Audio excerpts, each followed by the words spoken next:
Hello guys, welcome back to the Beastie Room. Now something a little different this time. I say a little different, we have had these before a long time ago, and when we were at the Coventry show just recently, I saw on the Spider Shop they had some more and I just couldn't resist, so I had to get a couple, and they are in fact the Giant Orb Weaver or the Golden Orb Weaver. Now these really are a firm favourite of mine. I absolutely love them, and we've got this one here, and we also have one that's in the room, loose in the room. I did want to think about releasing this one in the room as well, so we have both of them loose in the room, but as you know, this room is going to end up disappearing soon. Yay. So and also as well, I thought it would be a good idea, because not everybody is happy about having a Giant Orb Weaver wandering around their house, or in their room. But I've got to tell you, if you got like we have, we got big palms and stuff in our living room, and they would look absolutely amazing in there, just because they don't do really heavy webs like some of our other spiders. They do very fine intricate webs, and to be fair, I think they actually do far better when they're loose compared to when they're in a captive situation like this EXO. Now the reason we're going to put this one in the EXO is because I thought it was also important that many of you who don't want one loose might get a little bit of inspiration from how we're going to do this. Now it's a very simple setup.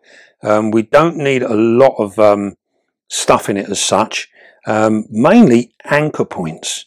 So what we're going to do, we're going to have a little muck around with this, and the muck around is exactly what we're going to do.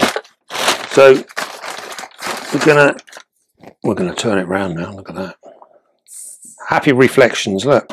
So this is a 30 by 30 by 45 Exo Terra, and this really is probably about the minimum that you would want for one of these orb weavers. Like I say, the more space you can give them, the better they are. So we are literally just going to throw a bit of stuff in here. I don't need a huge amount. Now with the Orb Weaver, because it creates a web that in the wild, these guys live in forests and on the edge of fields and things like that, and they create these lovely big webs, and they're designed to catch flying insects. So we have to think about that when we're actually keeping them. So many of them, they will take crickets and things like that, but it's quite a foreign food to them. It's not really the best food in the world in terms of actually getting them to feed, because what they do, they create these lovely big webs, and they are waiting for flies, butterflies, moths, anything like that to fly through and get caught. Another interesting thing with these guys is they don't, when prey hits their web, they don't go out and spin web round it like many of the other spiders, like many of the other true spiders do. These guys literally go over, they bite the prey, inject it with venom, and then they retreat, and they let the venom take hold and do its stuff, and then they go off and eat at their leisure. So what we are going to do here, we are literally going to just place a few bits of cork bark in here. We could have done with some taller bits really, if we can get them to, if we can get that up. Good thing is it's such a light spider that it's not actually going to do much. Right, let me just have a little play here. All we're really wanting out of this is to try and get some kind of anchor points.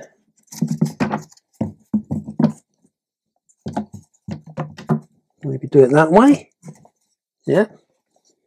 So all we're doing, we are literally just trying to create some anchor points. That is all. Right. Show us. Hmm? Show us. There you go. So the idea being that our spider, she will attach web to the glass. But if we can give her some extra points, and this is what, look, we've been down and we've robbed camera lady's dried flower display, and we've stolen some bits, and we're going to try and put these in there. They're a little bit brittle, but I'm hoping we can get away with it. We've got this far with them without getting into trouble. Maybe we can achieve something else. So what we're going to do, if they will bend enough, ooh, don't break, don't break. Oh, oh, yeah, I thought that might just happen. Okay, we're not going to give up. Oh, what happened there? All right, so I have to poke that down a little bit. So what we're hoping for is we can give some really, really cool. I see what you're doing there. Leave it alone.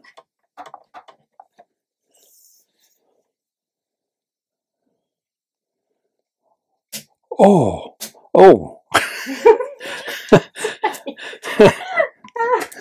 The anticipation of waiting for these to snap is absolutely terrible. In actual fact, that will be cool like that. That is actually, that's broken quite well, because what we got there now is when we get the roof on the top of the exo, that'll actually give us a little bit there. Whew, dear, it's making me all nervous, guys. It's making me nervous. Right then, so let's see what else we can do. Now we've actually got this stuff. We'd be rude not to use it, wouldn't it?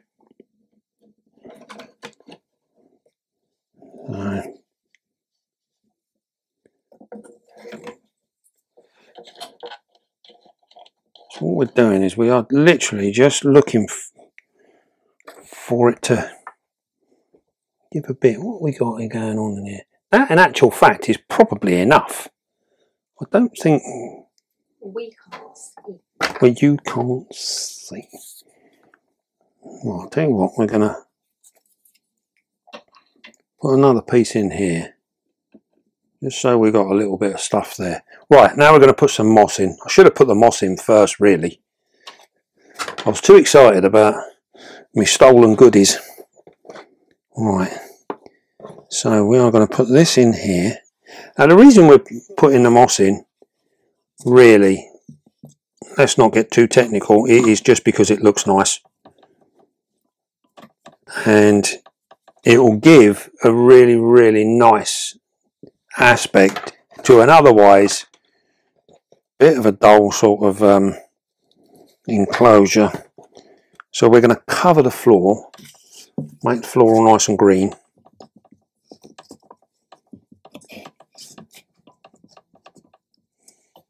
Now another thing as well is, because with these, they're not going to come down and drink from a conventional bowl, so they do actually like a very light misting. Now this is something that I normally tell you guys not to do, because I don't really like the idea too much of misting, because the actual misting in itself is not bad. What happens is people's understanding of how much misting they need and what they're going to do. So we have to be very, very careful when we're misting. And with these guys, you've seen that I've got my big sprayer, which I use for watering and doing my plants in my bigger tanks. But I would suggest using one of the little handheld misters that literally vaporize. They actually send us almost like a real fine mist of water. And all you want to do is, once they've actually built their web, is one squirt is more than enough. And if you just done that maybe twice a week, maybe 3 times a week if you're living in a really dry area, that will probably be enough. Don't overdo it, because you don't want it to be really, really wet. Again, we can get away with quite a bit here because we're in a very warm room and these exos are fully vented on the top. So they have mesh on the top here. So we can get away with quite a lot of evaporation, which means we can water a little bit more often. But in most people's houses, it's not quite as warm as it is here in the beastie room. Oh, I don't know. Here we go. We want a little bit of pressure under there, because that is what's going to hold that stick in place. There we go. So I think this is probably going to be enough. So remember, we're not looking at creating hiding holes. We're not looking at deep substrate. These guys are not going to go down to the floor. They are going to be up in the space. They're going to be in the middle, in this open space. Right. So this is our female. If you'd like to come and have a little look at her, we can get her out in a minute. But I thought we'd just have a nice close look at her now. Put her more upright before we open them. Now these guys are said to have a very, very mild venom, strong enough to kill butterflies and things, but not strong enough to cause us any particular damage. They're going to be quite mild for us, and they're not generally right. So what we'll do is we'll get her out. Well, they are not generally aggressive or anything like that. They just want to have a little wander around. As you can see, look at that. She has webbed up everything. She really is a beautiful, beautiful spider. Oh, here we go. What are we doing down there? It's all right, it's all right. Calm yourself. There we go. Look at that. Isn't that just absolutely gorgeous?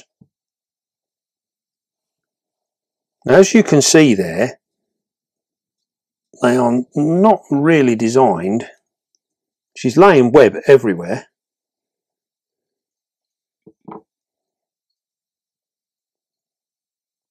Three stripes on her leg. Yeah, they've got absolutely amazing sight. Now look, look, look, look, look. This is what they do. Look at that.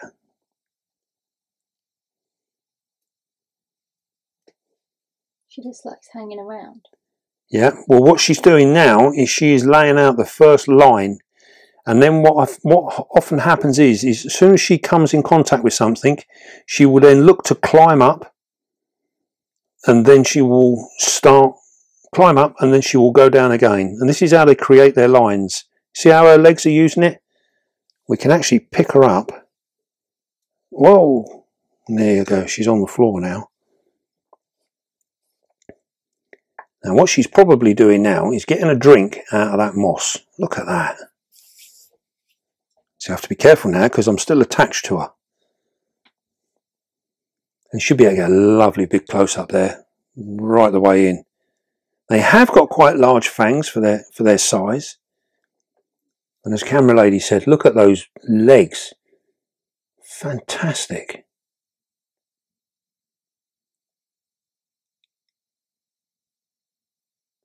Isn't she wonderful? She's actually there. She's actually getting a drink there.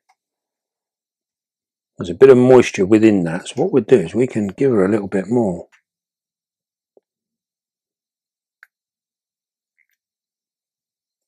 Yeah, look, she's thirsty.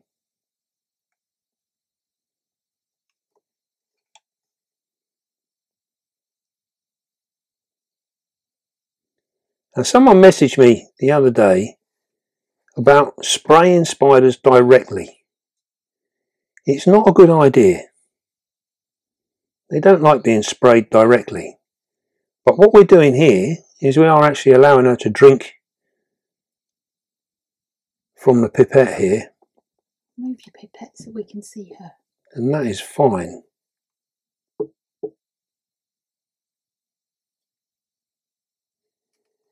You notice we're not soaking her, she's just getting a drink.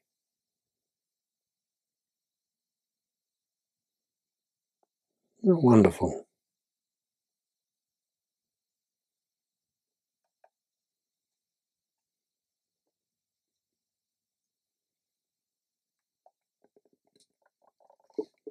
There we go.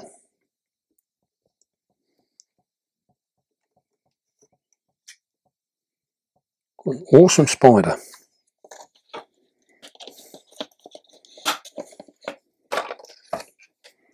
You've got enough light there. Mm-hmm. Look at that. Isn't that wonderful? I'll turn around.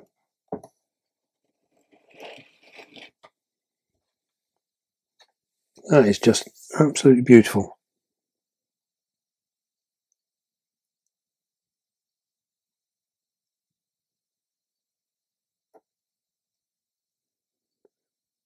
Has she finished drinking? Yeah. She's still drinking? I think so. Mm. Now you can see her eyes way back on the back of her head. See them? They are so set far back in comparison to a lot of spiders. Really, really interesting spiders. Now these guys are actually known for making Stay there.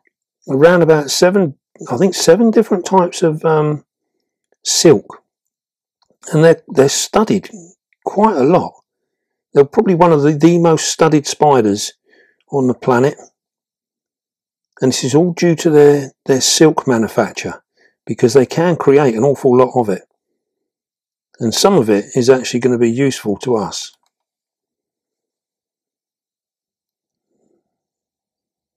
There you go, she's having a little move now.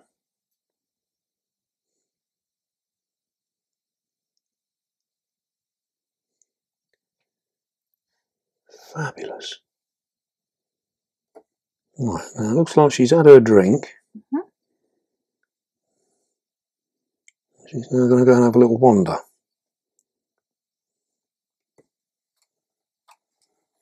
Or is she trying to get a bit more?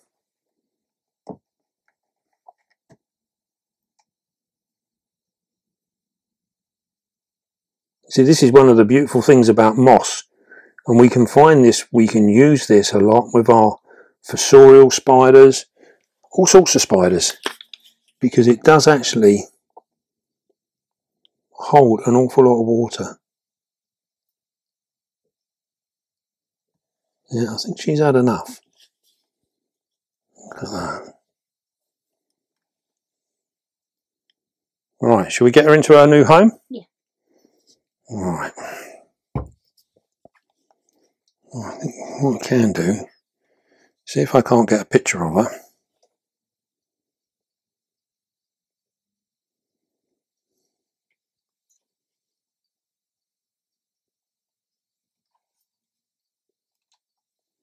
Right. So what we'll do is we're going to pick her up. And as you know, we don't normally handle our spiders as such. But what we're going to do is we're going to try and get her to walk onto our hand, because these are a spider that we don't really want to try and catch cup. So we're just going to take her nice and gently, put her over here.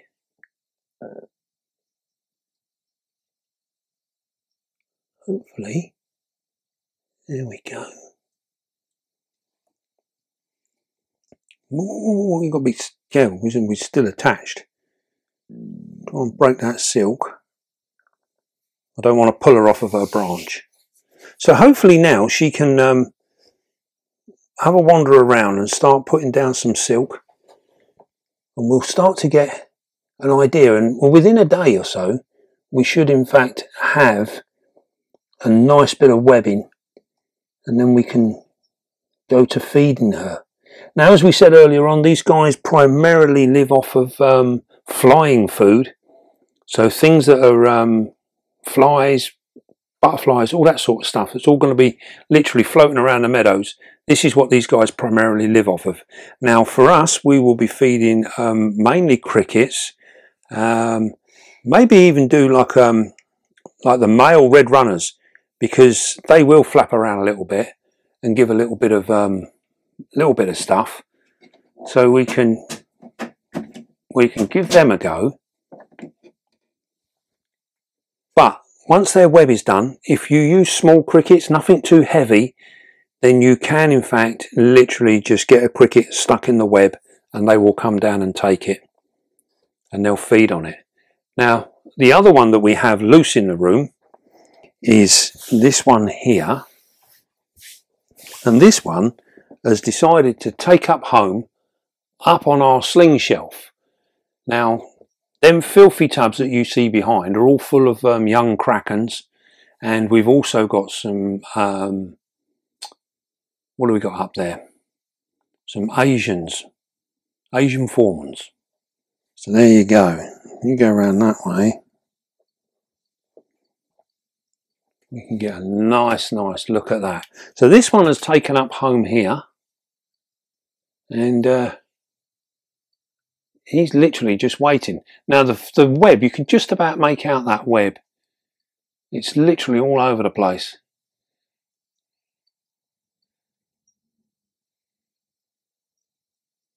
And you can see that that one there is sitting there. That is waiting for food. That's in its typical orb weaver stance. And that is literally just waiting for food. I guess we could try and feed it. Should we give it a go? We can try. We can try. Let's give it a little go. What we need is a very small cricket, a very light cricket. I move them outside the door. I will see if I can catch one.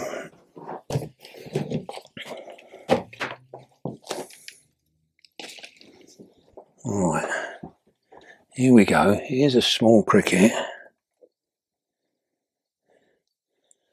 What we do, we're going to put it in the bottom of this bit of web here.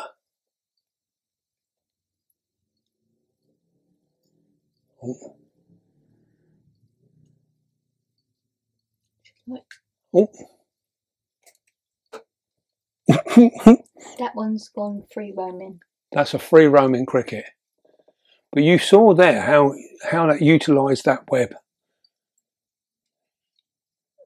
And you can see now where a lot of flying food is far superior.